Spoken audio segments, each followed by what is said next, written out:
Hello बच्चों, ध्यान से इस क्वेश्चन को देखिए।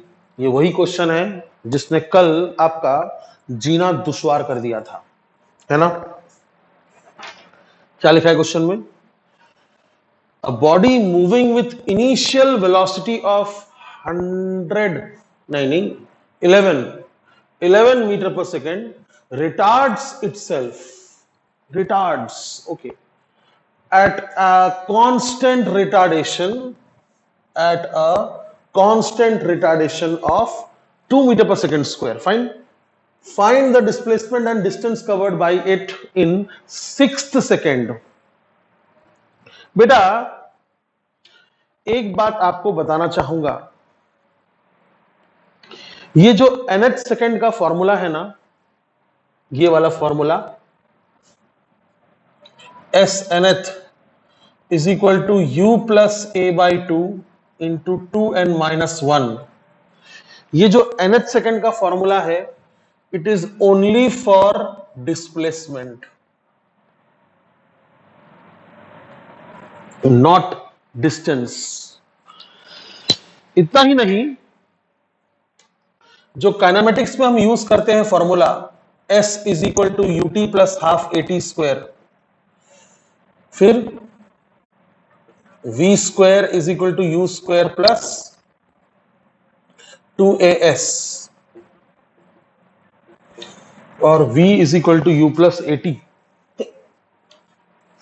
यहां पर ये जो s है, ये डिस्टेंस नहीं है, डिस्प्लेसमेंट है। समझे? ये s जो है वो डिस्टेंस नहीं है। आपको एक चीज पता रहना चाहिए कि जब कोई ऑब्जेक्ट एक स्ट्रेट लाइन में चलता है और चलते ही रहता है, कभी अपना रास्ता किसी भी डायरेक्शन में मोड़ता नहीं है। समझे? जब कोई ऑब्जेक्ट एक स्ट्रेट लाइन में चलता है और चलते ही रहता है, समझे? अब ये मान लीजिए इनिशियल पॉइंट है और ये मान लीजिए फाइनल पॉइंट है, समझे? तो ये चलते ही रह गया एक ही स्ट्रेट लाइन में, उस समय क्या हो जाता है, डिस्टेंस जो होता है ना, वो डिस्प्लेसमेंट के बराबर हो जाता है। डिस्टेंस जो होता है वो डिस्प्लेसमेंट के बराबर हो जाता है। लेकिन अगर कोई ऐसा जा रहा है, अपना रास्ता मोड़ लिया, समझे, या फिर ऐसा गया और लौट के आ गया, ऐसा गया और उसी रास्ते से लौट कर आ गया, तो डिस्टेंस हमेशा डिस्प्लेसमेंट से ज्यादा होता है। समझे? यहां भी डिस्टेंस डिस्प्लेसमेंट से ज्यादा होता है। देखिए, यहां से लेकर इस रास्ते का जो लेंथ होगा, ये जो रास्ते का लेंथ होगा, उसको हम डिस्टेंस कहते हैं। और स्ट्रेट लाइन अगर आप बना देंगे तो उसको हम डिस्प्लेसमेंट कहते हैं। तो आप सबको पता है कि डिस्टेंस हमेशा डिस्प्लेसमेंट से ज्यादा होता है। और अगर कोई स्ट्रेट लाइन में चले और अपना रास्ता ना मोड़े या वापस ना आए, तो distance is equal to displacement होता है। और ये सारे फॉर्मूले जो आप जानते हैं, इसमें s का मतलब डिस्टेंस नहीं होता, डिस्प्लेसमेंट होता है। यानी यदि किसी मोशन में डिस्टेंस और डिस्प्लेसमेंट अलग अलग है, तो इन फॉर्मूले से आपको सिर्फ और सिर्फ डिस्प्लेसमेंट मिलेगा, डिस्टेंस नहीं मिलेगा। समझे? और डिस्टेंस का कोई स्पेशल फॉर्मूला है ही नहीं, हमें दिमाग लगाकर आंसर लाना पड़ता है, जो कि आप सबके पास है, बट पहली बार ऐसा क्वेश्चन देखे करके आप कर नहीं पाए। बड़ा मजा आएगा, देखिए ध्यान से। तो क्या बोल रहा है ना भाई, a body is moving with initial velocity of 11 metre पर सेकेंड। तो मैंने देखिए ये बॉडी बना दिया और it is moving in this direction मान लिया, और इनिशियल वेलोसिटी कितना ले लिया, 11 मीटर पर सेकेंड। ठीक है। फिर क्या बोल रहा है, रिटार्ड इटसेल्फ, यानी वो अब खुद को रोकने की कोशिश करता है। तो कोई अगर उधर जा रहा है तो खुद को कैसे रोकेगा? कोई अगर उधर जा रहा है तो खुद को कैसे रोकेगा? इस डायरेक्शन में एक्सेलरेशन लेकर, उल्टे दिशा में, है ना। इसीलिए मैंने क्या लिखा है देखिए पहले, retard itself at a constant retardation. ये कांस्टेंट वर्ड का क्या महत्व है? ये कांस्टेंट है तभी आप ये सब फॉर्मूले लगा सकते हैं, समझे। रिटार्डेशन ऑफ कितना?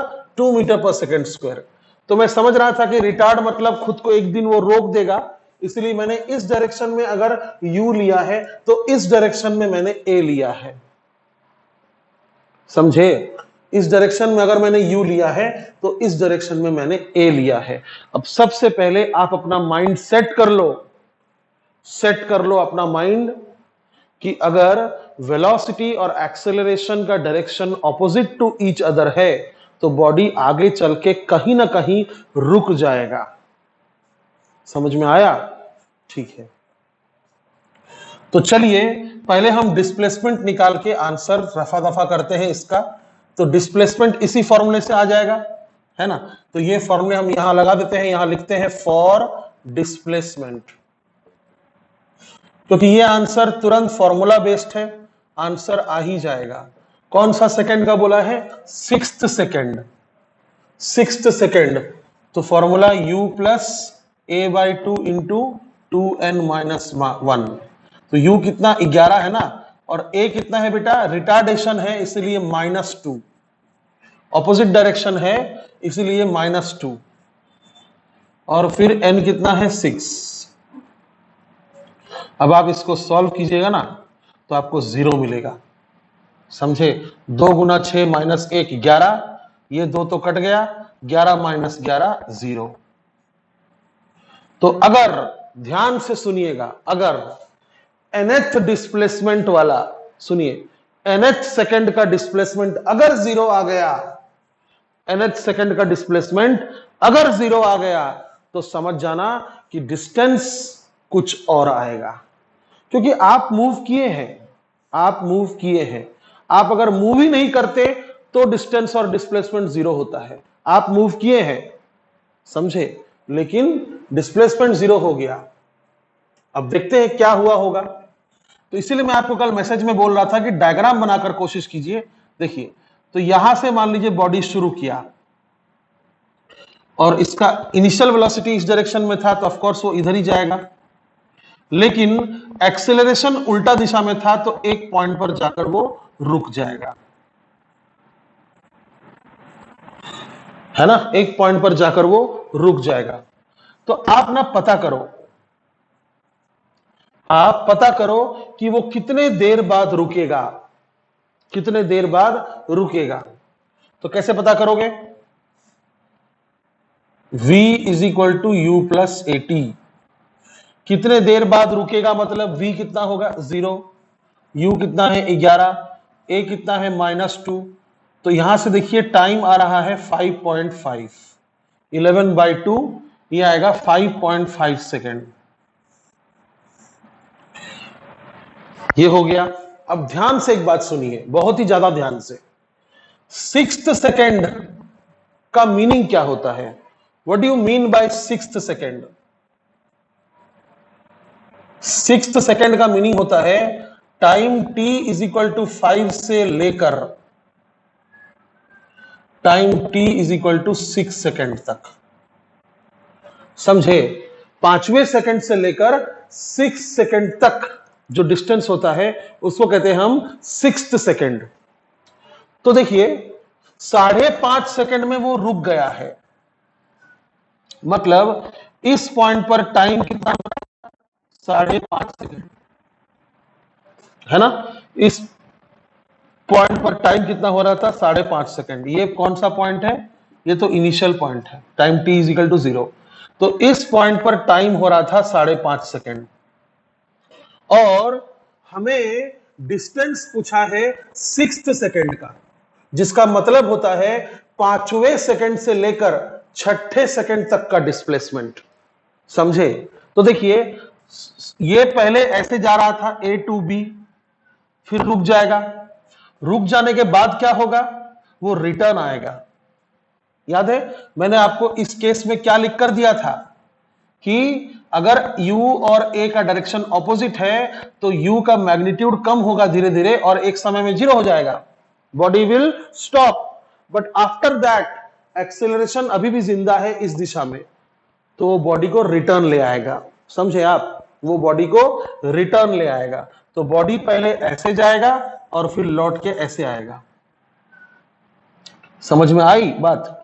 तो इस पॉइंट पर बॉडी रुक चुकी है। कौन से पॉइंट पर ना भाई? Time t is equal to 5.5 second. तो बताइए 5th सेकेंड में कहां होगा वो? 5.5 सेकेंड पर अगर यहां है तो 5th सेकेंड पर कहां होगा?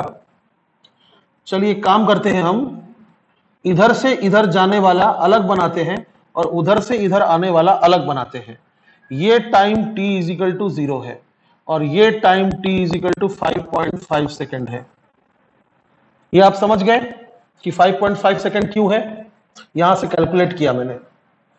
तो बताइए 5 ये जाने वाला है, ये आने वाला है, ठीक है। तो 5.5 सेकेंड पर अगर वो यहां पर है,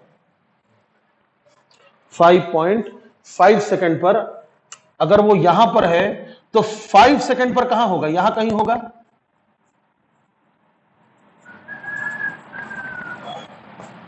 थोड़ा पहले होगा ना।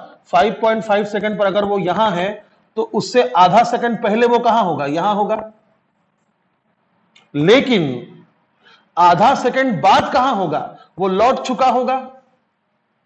समझे? ये दोनों अलग अलग रास्ते नहीं है। इस रास्ते से जा रहा था और इसी रास्ते से लौट रहा है। मैंने अलग बनाया है, जाने का अलग, आने का अलग, बट याद रखिएगा एक ही रास्ते से जा रहा था और उसी रास्ते से लौटा है। तो 5वें सेकेंड पर वो यहां पर था, फिर 5.5 सेकेंड पर वो रुक गया, लेकिन एक्सेलरेशन अभी भी है, इसीलिए वो रिटर्न आएगा और आधे सेकेंड बाद वो यहां पर होगा। समझे? ये दोनों सेम होगा ना। समझ गए बात को? मतलब बॉडी ऐसे जा रहा था, यहां पर इसका स्पीड 11 था, लेकिन उसने रिवर्स लगा के रखा था, तो उसका स्पीड कम होते होते यहां 0 हो गया। उसका स्पीड कम होते होते यहां 0 हो गया, लेकिन रिवर्स तो काम करेगा, इसलिए क्या होगा? अब वो पीछे की ओर आएगा। तो 6th सेकेंड का मीनिंग क्या है ना भाई? 5 सेकेंड से लेकर 6 सेकेंड तक का डिस्प्लेसमेंट और डिस्टेंस दोनों बताना है। तो ध्यान से देखिए, ये इसका इनिशियल पॉइंट है, 5 सेकेंड से लेकर 6 सेकेंड तक। समझे? ये इसका इनिशियल पॉइंट है, 6th सेकेंड का इनिशियल,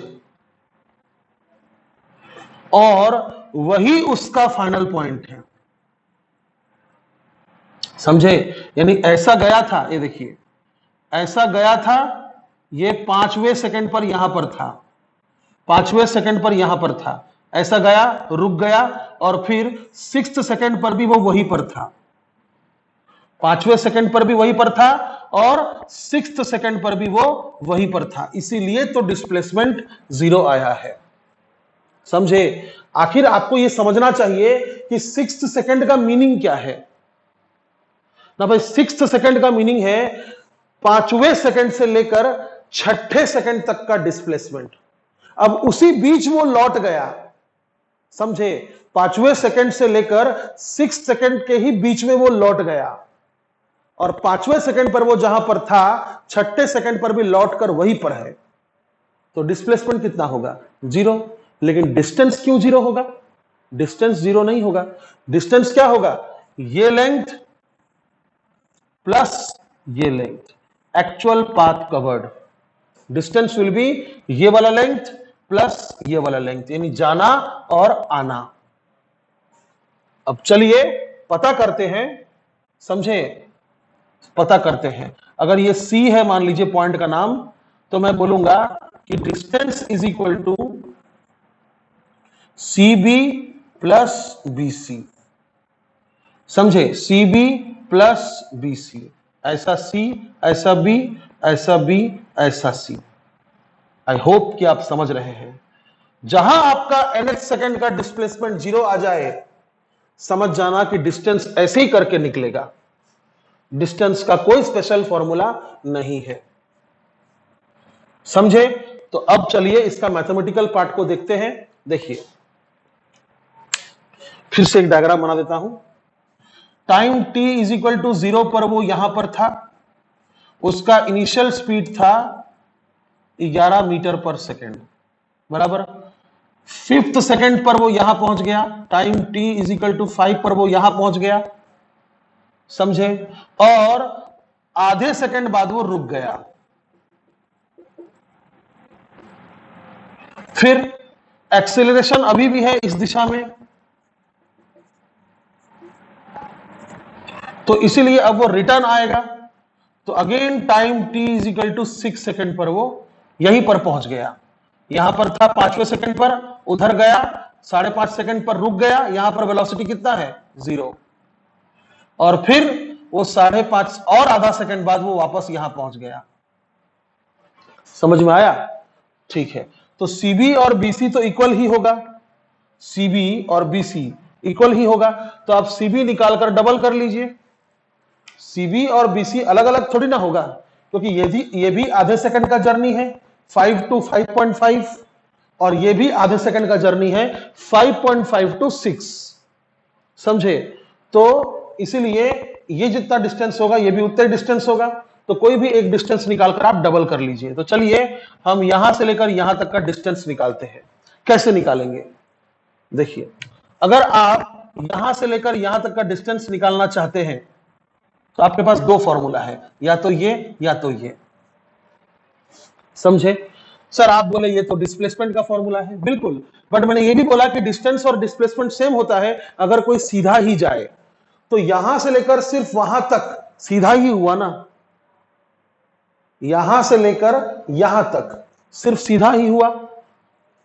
तो हम एक काम करेंगे, हम जाने वाला डिस्टेंस नहीं निकालेंगे, हम आने वाला डिस्टेंस निकालेंगे। क्यों? देखिए ध्यान से, अगर आप ध्यान से देखिएगा, इट इज टाइम टेकिंग, पहली बार समझा रहा हूं। अगर आप CB निकालेंगे, अगर आप CB ऐसे निकालेंगे, जाने वाला डिस्टेंस अगर आप निकालेंगे, तो ये पॉइंट आपका इनिशियल होगा और ये पॉइंट फाइनल होगा। क्या आपको यहां का वेलोसिटी मालूम है? नहीं मालूम है। हम कैलकुलेट कर सकते हैं कि भाई 5वें सेकंड अगर इनिशियल वेलोसिटी 11 है और एक्सेलरेशन उल्टे दिशा में 2 है, तो 5 सेकंड बाद वेलोसिटी कितना होगा हम इस फॉर्मूले से पता कर सकते हैं। बट क्यों, क्या जरूरत है? हम आपको दूसरा आइडिया दे रहे ना। आप अगर जाने वाला यानी CB निकालेंगे तो आपको C पर वेलोसिटी निकालना पड़ेगा,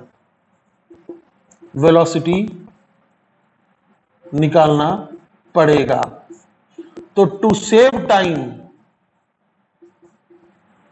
हम आने वाला डिस्टेंस, लौटने वाला डिस्टेंस निकालेंगे, यानी BC निकालेंगे। क्यों? क्योंकि जब आप लौटने वाला डिस्टेंस निकालेंगे तो ये आपका इनिशियल हो जाएगा। याद रखिए, आप कोई भी फॉर्मूला निकालिए, कोई भी फॉर्मूला यूज कीजिए, यू नीड इनिशियल वेलोसिटी। तो आप बोलोगे सर हमको इनिशियल तो पता है। अरे ये इनिशियल नहीं, आप जो डिस्टेंस निकाल रहे हैं उसका इनिशियल। अगर मैं CB निकालूंगा तो C इनिशियल है, अगर मैं BC निकालूंगा तो B इनिशियल है। क्या मुझे B पर वेलोसिटी पता है? हाँ पता है, 0। मुझे B पर वेलोसिटी पता है, 0। समझ में आ गया? तो BC इज इक्वल टू ये वाला फॉर्मूला हम लगा देंगे, समझे? UT plus half AT²। याद रखिएगा एक बात, U मतलब हर वक्त 11 नहीं होगा। आप जो वाला डिस्टेंस लिए हैं उसका आपको इनिशियल वेलोसिटी देखना है।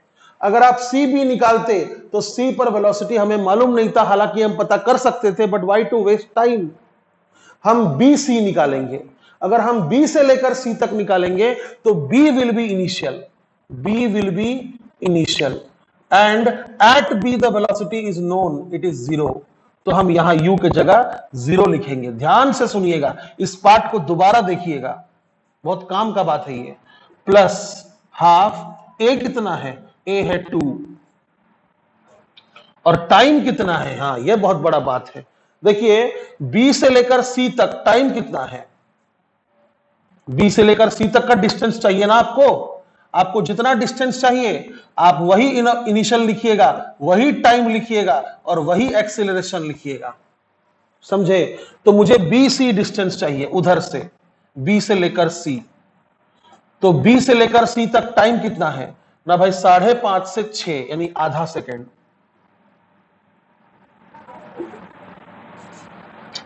तो 2 कट गया और 0.5 का स्क्वायर हो गया 0.25 मीटर, समझे।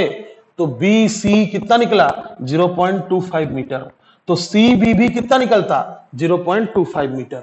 इसीलिए distance is equal to 0.25 plus 0.25 यानी 0.5 मीटर।